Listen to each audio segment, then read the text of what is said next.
Amigas y amigos, estamos una vez más en un nuevo capítulo del programa cultural Laberintos. Soy Lucas Morán desde la provincia de Petorca. Esto se produce gracias al canal La Ligua TV, donde nos hemos incorporado para traerles semana a semana una muestra de libros y comentarios de libros, y no solamente eso, sino que también creadores de libros, de poesía, como hoy día. Hoy día, y ya lo vamos a presentar, hay un creador de la ciudad de Cabildo, al que queremos mucho, el que tiene un largo recorrido en la literatura y en la cultura de nuestra zona, pero vamos a comenzar por saludar primero a la visita, al que traemos, para que él, digamos, nos dé esta primera impresión sobre esta invitación que le hemos cursado desde el canal. Fernando, es un gusto de tenerte acá en este momento para que conversemos de lo tuyo, de lo que has hecho a través de tantos años y que lo tenemos a la vista, muchos de esos libros, pero ya vamos a entrar en ese detalle. ¿Cómo estás, Fernando? Hola, en primer lugar agradecerle a ustedes, ¿cierto?, por esta invitación, que es una ventana más que se abre en nuestra provincia para mostrar nuestras creaciones, ¿eh? Agradecer sinceramente a este programa Laberinto, que sé que culturalmente sé que es muy bueno por las críticas que he escuchado. Además también agradecerle también al canal La Ligua TV. Gracias, Fernando. Bueno, inmediatamente pasamos donde nuestro panelista estable, ¿cierto? Que realmente él también está tan motivado, está tan embuido en lo que es la literatura, y que semana a semana, ¿cierto? Gracias a él, ¿cierto? Hacemos que potenciamos este programa, porque yo no me voy a cansar de agradecerle todo esto a Eric Huica, que lo tenemos acá, ¿cierto? De todas sus intervenciones, ¿cierto? Y todo lo que vamos aprendiendo, incluso de lo que él nos dice. Eric, gusto saludarte, qué bueno tenerte nuevamente acá. Igualmente, Lucas, ¿cómo estás, Fernando? En realidad es un gusto estar en este canal haciendo un programa que habla de la cultura. Pero más allá de hablar de la cultura, de hablar de libros, de hablar de literatura, lo más importante es que hayan invitados tan importantes como Fernando, que son personas que son creadores. Es decir, son personas que han dedicado gran parte de su vida a crear libros, a hacer historias que le hagan sentido a la gente y sobre todo a los más jóvenes. Tiene razón, Fernando, este programa, una de sus intenciones es ser una ventana por la cual puedan colarse sueños, esperanzas, historias, y quién mejor que este profesor, este docente, un docente de toda la vida, que ha sentido un particular interés por la cultura, por los libros, escritor de cuentos, escritor de narraciones, escritor de poemas, folclorista, escritor de canciones, cantautor, un cantante muy reconocido en nuestra provincia y que ha tenido una participación muy importante en las actividades culturales, no solo de esta provincia, sino también en otros lugares de este país, en donde se ha dado a conocer parte de nuestra cultura, parte de nuestras leyendas, parte de nuestra historia. Gracias. Oye, bueno, yo en realidad traía iba a leer esto extenso de Fernando, que es su currículum, que es inmenso. Pero fíjate, como hemos conversado tantas veces con él, contigo, Fernando, te conocemos, de repente uno dice, ¿qué necesidad tiene Fernando que lo presenten ya? Si tú le has dado vuelta al país con el folclore, cosas, claro, vamos a decir, tú tienes una media docena de libros publicados, de leyendas sobre todo y poesía. Y entre otros, uno muy importante que te acaba de publicar La Aguja Literaria, que lo voy a mostrar, que ha tenido una muy buena crítica, ¿cierto? Y que en lo particular me gustó mucho ver, digamos, impregnado en este libro el crecimiento de tu parte también más lúdica y poética, ¿cierto? Donde tú haces un aporte importante porque tu poesía se enmarca dentro de las vivencias tuyas, ¿cierto? De las vivencias que te rodean, ¿cierto? Porque acá, digamos, como en la página 58, que yo lo he leído varias veces, que está, digamos, la historia de un trompetista que nada más y nada menos tocaba en el Cuartito Azul. Exacto. ¿Cierto? Y eso significa, Fernando, que nuestros pueblos, todos, ¿cierto?, tienen una idiosincrasia. Y la idiosincrasia minera está, digamos, también dentro de eso, está ahí. Por eso que yo te digo, y ya nomás lo vamos a hablar con Eric, porque dentro de esa misma línea, ¿cierto?, del Cuartito Azul, tenemos El lugar sin límite de José Donoso, que es una tremenda novela, donde justamente habla de estos temas de los prostíbulos. Tenemos, ¿cómo se llama?, a García Márquez con La Casa Verde. Tenemos ¿cómo se llama?, Junta Cadáveres de Onetti. Tenemos al japonés de Las Bellas Durmientes, ¿cierto? Tenemos a García Márquez con sus memorias de las putas tristes. O sea, estamos hablando de premios Nobel, y tu tema, que está también dentro de eso, es porque la característica está, digamos, porque tú has vivido siempre en una zona minera y has hecho, digamos, que esta zona minera, desde el punto de vista de la literatura y la cultura, tú seas un referente. Por eso que yo, lo único que te podría preguntar, ¿cómo fue que empezaste y cómo tomaste este camino, tanto del folclore, tanto, digamos, de la parte más que estamos conversando, ¿cierto?, de los negocios, de los locales, como le llamaban, o tenían muchos nombres para no decirle, digamos, fuertemente, no sé, Casa Niña, ¿cierto? Pero todo esto, digamos, a ti te hizo desarrollar una gran literatura. Entonces, es bueno que te dejemos para que tú nos vayas contando poco a poco esto. Perfecto. Ya. En primer lugar, ya hablan de leyenda, ¿cierto? Entonces, ¿qué pasa? Que en mi niñez ya estaba escuchando la oralidad por parte de mi abuela paterna, digamos. Entonces, porque ella nos cuidaba en la casa, puesto que mis padres, que eran campesinos, tenían que salir al campo, ¿cierto?, a producir o ganarse su sustento para nuestra alimentación. Por lo tanto, quedaba mi abuela en la casa y ella nos contaba todas estas cosas, estas vivencias que se cuentan en los campos, donde están todos estos seres tan importantes dentro de la oralidad latinoamericana, como el diablo, los duendes, los brujos, etcétera, etcétera, etcétera, ¿cierto? Entonces, si hablamos de leyenda, es aquí donde recogí una en el campo, ¿cierto? La leyenda, cómo se formó el río Alicagua ¿cierto?, a través del llanto de esta niña que fue hechizada y se transformó en sirena. Y ahí también hay varias creaciones, como fue la construcción del puente, el puente La Sirena. ¿Ah? Entonces, es ahí donde me interesé en dar a conocer todas estas cosas, porque en los colegios antiguamente se enseñaba, vamos a aprender los mitos, y el mito y la leyenda, tomaban cosas del sur, que hablaban de la pincoya, el caleuche y tantos otros. Pero y nuestra zona, que también es rica, ¿cierto?, de este tipo de narraciones, ¿por qué no? Es ahí mi primer objetivo. Llegué al campo y empecé a recoger todo esto que llamé cuento y leyenda del hombre campesino, del hombre de nuestra tierra.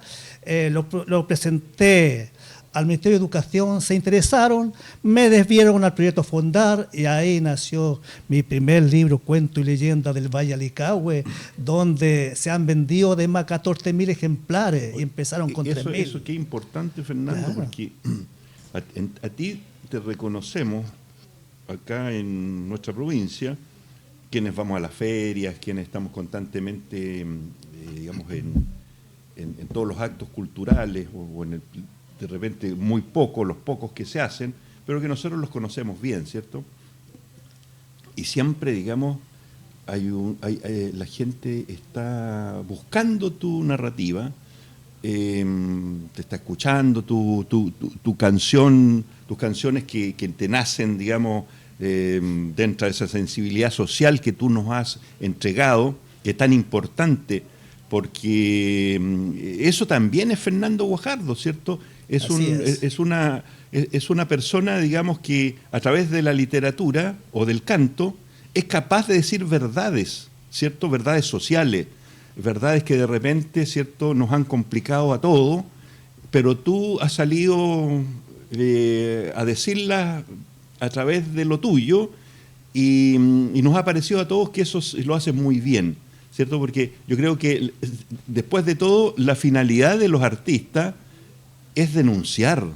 O sea, yo te digo, yo creo que no hay ningún artista importante en el mundo que no lo haya hecho, ¿cierto? Que no se haya jugado la vida incluso por decir verdades, ¿cierto? Contra todo aquel que ha tratado de imponernos cosas muy feas, ¿cierto? Entonces, yo creo que los artistas ahí están, los artistas como tú. Entonces, yo creo, Eric, que esto, digamos, es Fernando, ¿cierto? Fernando no sencillamente no es de repente quien ha escrito, ¿cierto?, la leyenda de la Pincoya, perdón, la leyenda de la Llorona y la leyenda de la Sirena, Caballo Piedra, sino que sencillamente también es mucho más que eso. Entonces, sin duda, Lucas, en nuestra provincia, es un gestor cultural muy importante, y a propósito de lo que señalábamos, es importante que desde este presente recuperemos nuestro pasado, nuestra memoria, para proyectarnos hacia el futuro. Un pueblo sin historia, un pueblo sin memoria, es un pueblo condenado no solamente a repetir los mismos errores, sino que a desaparecer. Y en este sentido, más que yo también entroncándolo dentro de lo latinoamericano, pero dentro específicamente de una parte muy importante de la cultura chilena, que es la cultura folclórica. Y en ese sentido, Margot Loyola, Violeta Parra, con sus décimas son las influencias que yo veo en Fernando, más aún algunos hermanos de camino, como hablando de literatura de prostíbulo. No debemos olvidarnos de Roberto Parra, hermano de Violeta y la Negra Esther. No debemos olvidarnos tampoco de Hernán Rivera Letelier y la reina Isabel cantaba ranchera, que también es un giro dentro de lo que ha hecho Fernando. Fernando se ha dedicado más que nada a la recopilación, recuperación y a la creación de historias y leyendas que se refieren al Valle del Licahue, al Valle de Cabildo, a San José, a la Viña. Pero en este último libro ha recuperado una historia, o parte de una historia muy importante de lo que fue Cabildo, una zona minera muy importante, y que tiene, como toda zona minera, una picaresca que devino durante muchos años hasta la decadencia actual, en que los fines de semana los mineros bajaban del cerro y se iban a los prostíbulos. Así es. Y claro, ahí hay mucha historia que recortar, el Cuartito Azul, la tía Chichi, en realidad la Flor de Chile, Brimar, en realidad hay para dar y repartir historia, Fernando. Así es. Oye, Fernando, pero tú también te dedicaste a hablar sobre digamos, el extinto tren, ¿cierto? Que ya no existe, que los trenes en Chile que hoy día se tratan de poner de moda, ¿cierto? Cuando el tren data de 1860 en adelante, o sea, imagínate la antigüedad, ¿cierto? Nosotros sabemos eso. Por lo tanto, estos ramales, ¿cierto? Que este ramal me parece a mí que llegaba hasta Petorca, y de Petorca llegaba hasta Calera, me imagino. Era un ramal que se conocía como el ramal de Calera, claro, al norte, y tenía esta variante hasta Cabildo. Exacto, pero seguía hacia el interior. Claro, yo como conozco Cabildo, ahí están los túneles y uno dice cómo miércoles pasaba el tren por aquí, cómo se encaramaba el tren. Claro. Bueno, pero Cabildo, digamos, fue una zona donde el tren se detenía, donde había gente que vendía cazuelas, donde habían niños como tú lo relatas, que iba a ganarse unos pesos. Hacer corte, decíamos nosotros. ¿Cómo es esa historia, Fernando? Mira, bueno, nosotros cuando yo nací, la verdad, debajo de un espino el 17 de julio del 53, debajo de un espino allá en Los Molinos. Ya, ¿por qué Diácono Espino? Digo yo. Ya, ¿por qué? Porque resulta que el día 16 mi madre anduvo embarazada, anduvo detrás de la procesión que se hace de la Virgen del Carmen, que se hacía al interior, donde andaba también mi padre ahí bailando a los chinos, ahí él era el que tocaba el tamborcito, así parecido a estos bailes que aquí existió también que en Valle Hermoso y todavía existen aquí en la zona. ¿Ya? ¿Y qué pasó? Que la noche, claro, la noche se sintió sudor de parto, ese tiempo había un año bueno que había llovido, venía bastante el río con bastante agua, entonces a ella le atraían con sudor del parto de la chacrilla a Cabildo para que naciera este personaje.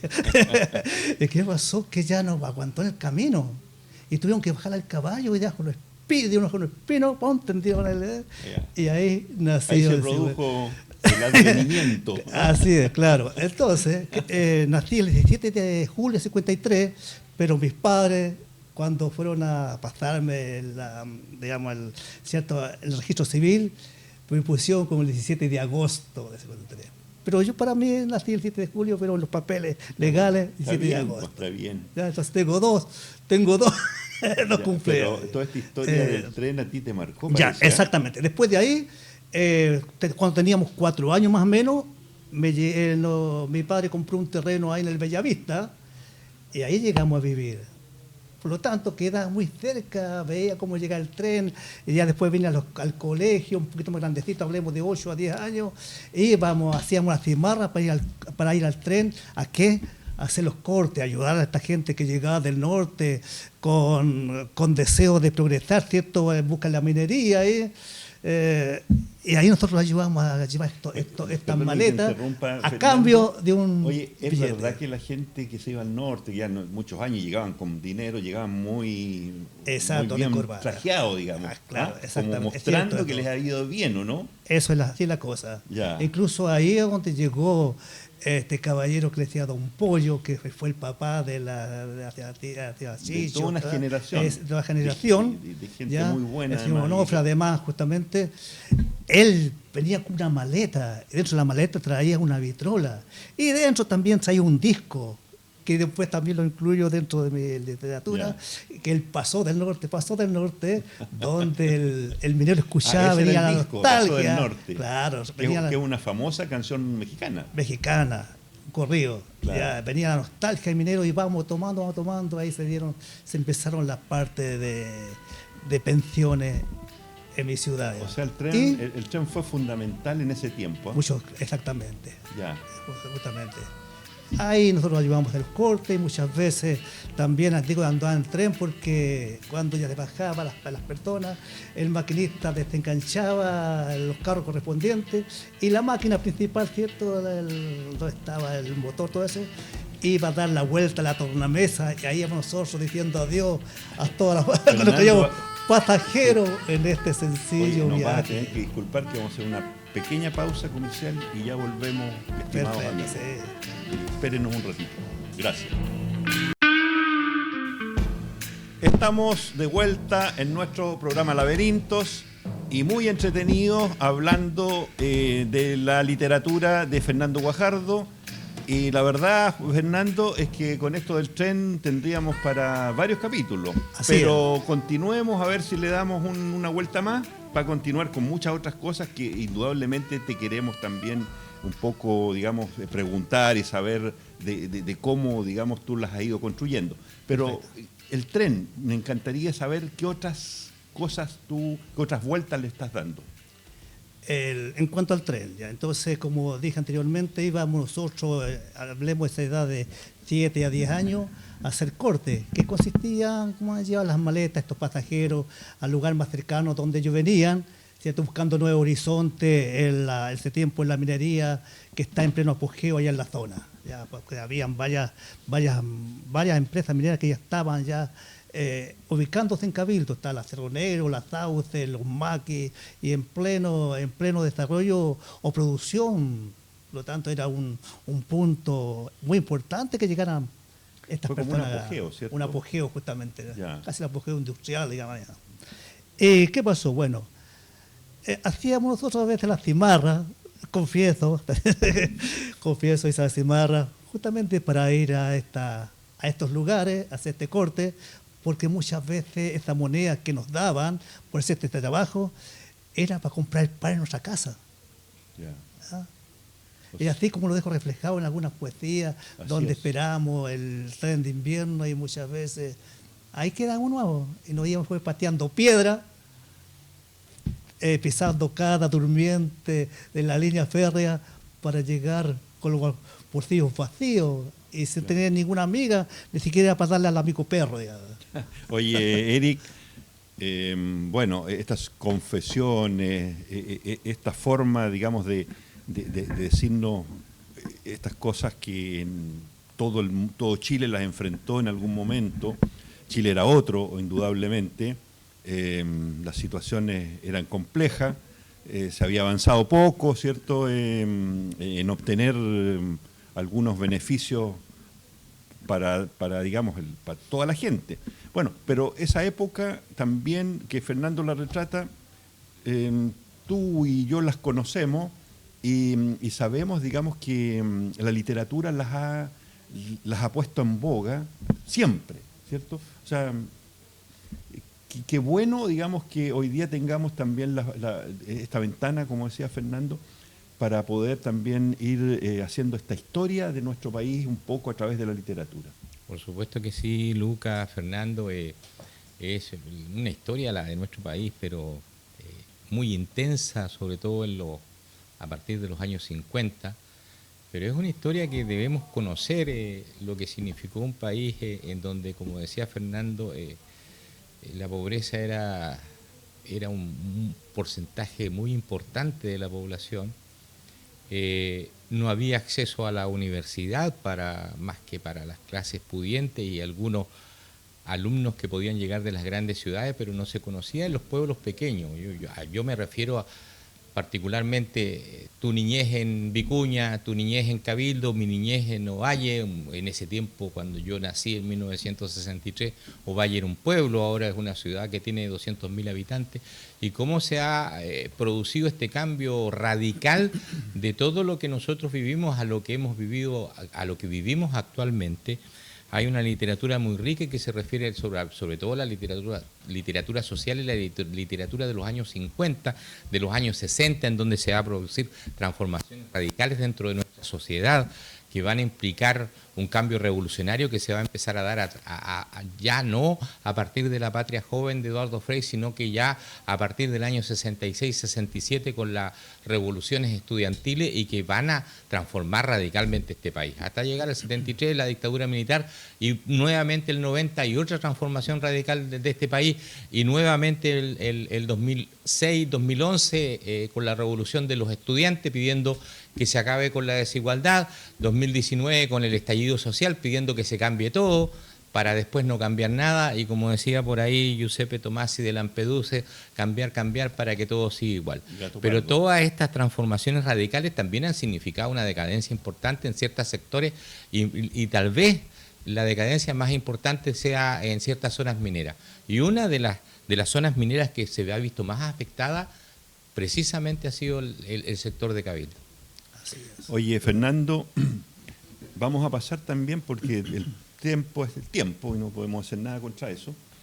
Y a ver si abarcamos un poco más también porque hay antes de entregar, a lo mejor podemos llegar hasta el canto con tu guitarra, pero hay poesía tuya y esa poesía tuya yo la dividiría en dos, ¿cierto? Esa primera poesía más campesina, digamos, de lo humano y lo divino, podríamos decir. ¿Está bien dicho eso? Claro. Y después tú te pasas a esta otra poesía, que ya es una poesía como la conocemos, ¿cierto? Claro. Una poesía ya más de profundidad literaria, ¿cierto? Donde tú puedes a través de ella dar cuenta de cosas que suceden no solamente en Cabildo, sino que en todas partes. Y eso, digamos, que es la tarea del artista, ¿cierto? Poder no congraciarse con la gente, porque nosotros no estamos para congraciarnos con nadie, ¿cierto? Estamos para ser un poco los informantes de la época, ¿cierto? y tenemos esa responsabilidad. ¿No te parece a ti? Perfecto, sí, me parece. Bueno, en mi caso, como dijo anteriormente, costaba estudiar, ¿ya? Tuve la suerte que yo fui la primera persona o la primera de la familia que llegué a la universidad. Y de mera casualidad, de patudo llegué. Incluso estuve en el Bellas Artes en un semestre estudiando pintura y como no había cómo pagar los estudios, Chile perdió un pintor. No, con talla también. ¿Ah? Bueno, pero yo continué. Saqué mi título en la Universidad de Chile, Valparaíso, en el Piedragógico, ¿cierto? Así Muy también, bien dicho. claro. Bueno, porque era difícil llegar a eso. En cuanto a lo social, me di cuenta a través de la lectura misma, porque empecé primeramente leyendo en mi niñez, disfrutaba a Emilio Salgari a través de Sandokan, ¿cierto? Ya después un poquito más crecido, ya tengo ya la palomita blanca, donde yo también me sentía dentro, la Furcade me sentía dentro, este tiempo de hipismo, ya Claro. tenía por ahí sus 17, 18 años y también estaba dentro de eso. ¿Ya? Después también la poesía comprometida o el canto comprometido, también andaba metido, ¿verdad? Porque aprendí a tocar 2 o 3 notas de guitarra y con eso empecé a hacer mis composiciones, ¿verdad? Puesto que ella tenía, ¿cierto? El oído musical, digamos. Bueno, pero ahora nos gustaría saber en qué estás, ¿cierto? Para terminar un poco con esto, que vamos a seguir dando vueltas, pero yo sé que tú estás escribiendo algo y tal vez, digamos, ahí también te estás refiriendo a lo mejor a tu comuna, a tu zona. ¿Hacia dónde lo estás dirigiendo? Ya. Lo que estoy escribiendo actualmente, ya llevo más de 50 páginas ya, es un libro que se llama Voces del Piriquén. Voces del Piriquén. Piriquén, ¿cierto? ¿Es narrativa? ¿Qué es lo que es? Narrativo total. Ya. Pero es una novela, es un cuento. Son cuentos. Cuentos, exacto. ya. ¿No? Cuentos que he conversado por ahí con algunos pirquineros de la zona, algunos ya, conversé ya con algunos que ya están desaparecidos, han fallecido, otros que por ahí, a través del tiempo, he conocido también y con mucho respeto lo he considerado, lo que me han contado, lo he llevado a cuento y eso es lo que viene en este ¿Y eso libro, cuándo lo tienes más o menos pensado ya, ¿cómo se llama?, publicar? Tengo un compromiso con Milton Godoy. Entonces él me lo va a publicar, me dijo que tenía 57 puntos a nivel nacional donde él entrega los trabajos. Y ahí también ya incluido el mío. ¿Qué te parece, Eric, la sorpresa que nos tiene? A ver, buena. Interesante, y se ha tocado aquí a nuestro amigo Milton Godoy, con el cual tenemos algunos programas pendientes para hablar de los últimos libros que ha hecho de historia. Recordar que Milton Godoy es un doctor en historia que tiene estudio de postdoctorado en el Centro de Alto Estudio de Historia para América Latina en París, y que está produciendo una cantidad importante de libros basados fundamentalmente en justamente el tren. Uno de ellos en el tren, pero basado en un sector importante de este país, en un momento determinado muy importante, que es tal en los bordes de este país a partir de la mitad del siglo XIX. Pero entroncando con lo que dice Fernando, nosotros tenemos una muy importante literatura minera. Recordemos, tenemos toda la obra a propósito de las oficinas del salitre de Hernán Rivera Letelier. Tenemos a Óscar Castro con Llanto de Sangre, a Baltasar Castro con Sewell, a Volodia Teitelboim con Hijos del Salitre, y viene a Andrés Sabela con toda la poesía del Norte Grande, y viene a entroncar esto. Fernando, nosotros te felicitamos. Muchas gracias.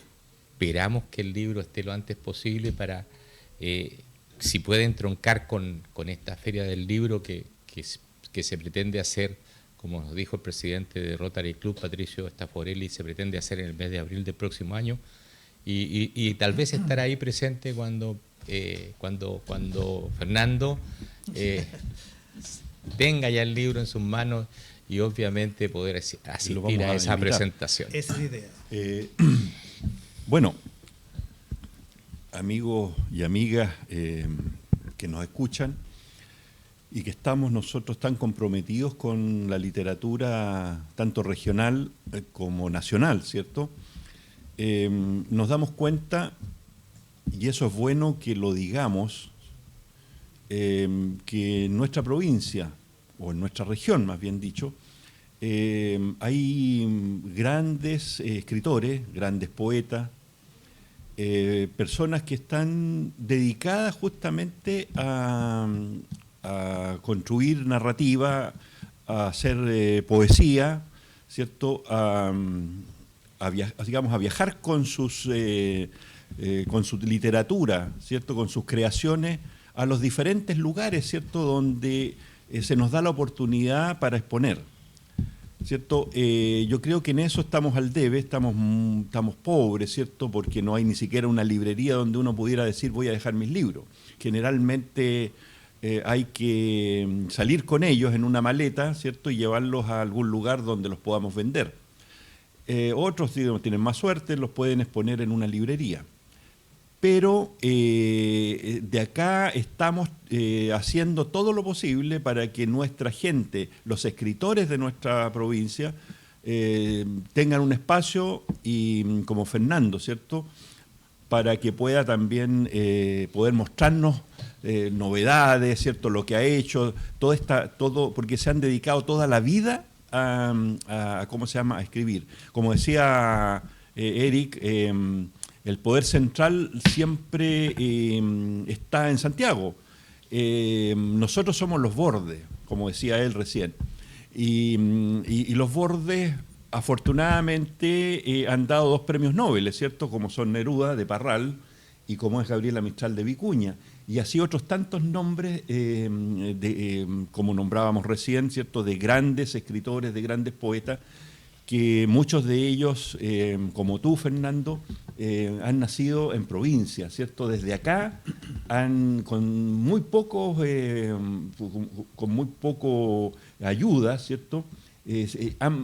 Han llegado a esto, porque de pronto Faulkner, el gran, digamos, William Faulkner, premio Nobel de 1949, él decía que nunca había visto un buen escritor que necesitara grandes sumas de dinero para poder, digamos, hacer su literatura. Que el escritor lo único que necesitaba era un lápiz y un cuaderno, y que nadie lo molestara. Bueno, son conceptos, ¿cierto?, que acá los podemos manejar, pero sí yo digo que la buena literatura, o la literatura que hacemos en nuestra provincia, hoy día hay un exponente acá que es, ¿cómo se llama?, Fernando Guajardo. Y la verdad, Fernando Guajardo, es que te hemos ofrecido esto porque tú mereces estar en estos programas, tú mereces, digamos, por todo lo que has hecho por nuestra provincia, que se te den estas y muchas otras oportunidades, y así como has logrado premios, ¿cierto? Has logrado salir al exterior, porque también has estado en el exterior. Hoy día nosotros en este programa podamos decírtelo y podamos conversar de lo tuyo. Ahora, si tú quieres, ¿cierto?, si lo deseas, y podríamos terminar esto, que ha sido muy agradable. Todo lo que se te quede en el tintero, por favor, dilo. ¿Te gustaría interpretar alguna cosa? Sí. Porque venías preparado para eso, me dijiste. Si quieres, si no... No, por supuesto que sí. Terminamos, digamos, con algo más.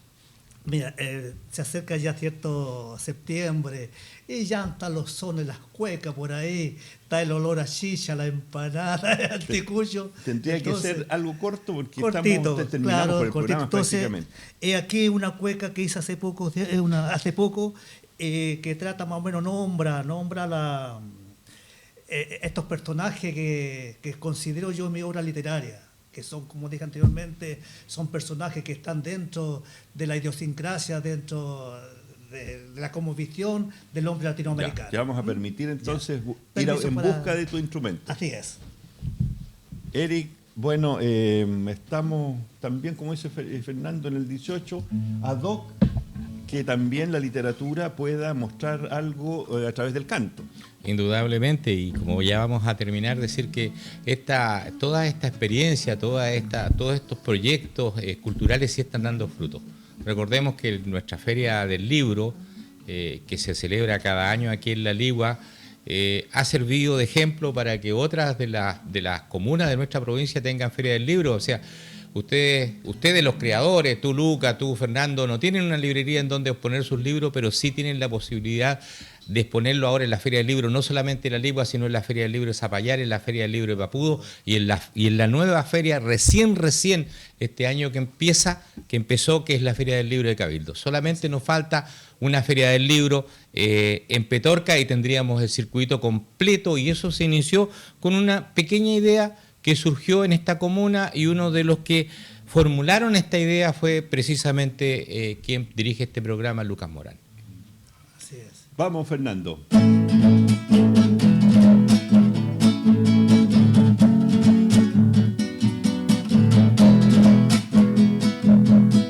Allá va en estos tiempos, caramba cuesta creer. Hay que asustar al demonio y también cantar el tuetue. Hay que asustar al demonio y también cantar el tuetue. Canta el tuetue, ahí sí, caramba da escalofrío. Cuando grita la cuca, caramba, allá en el río. Canta el tuetue, ahí sí, caramba da escalofrío. Allá en el río, ahí sí, caramba en estas horas. Ahí también se le escucha, caramba a la llorona. A la llorona, ahí sí, caramba triste encanto. Ahí también la canchona, caramba pena en el campo. Y el agua de cordillera enamoré a la sirena. Ahí está. Desgraciadamente vamos a tener una sola pata. Así es. Amigas y amigos, bueno, muy contento con Eric, con Fernando, de haber pasado un momento agradable. Y decirles, ¿cierto?, que seguramente luego nos vamos a ver con otro programa, pero siempre agradecidos de que ustedes nos apoyen, ¿cierto? Eso es muy importante porque esto es divulgación. Todo esto no es fácil de hacer, hay todo un esfuerzo, y la verdad de las cosas es que la cultura hay que tratar de promoverla lo que más podamos, porque eso yo creo que es un poco también el alma como decía Eric, de los pueblos, de las ciudades, ¿cierto? Y eso no puede no estar tan ausente como ha estado. Bueno, entonces, qué bueno que estemos todos comprometidos con las artes, y nos despedimos una vez más diciéndole muchas gracias. Ya estaremos nuevamente con otro programa tan entretenido como este en una próxima oportunidad. Muy amables y muchas gracias.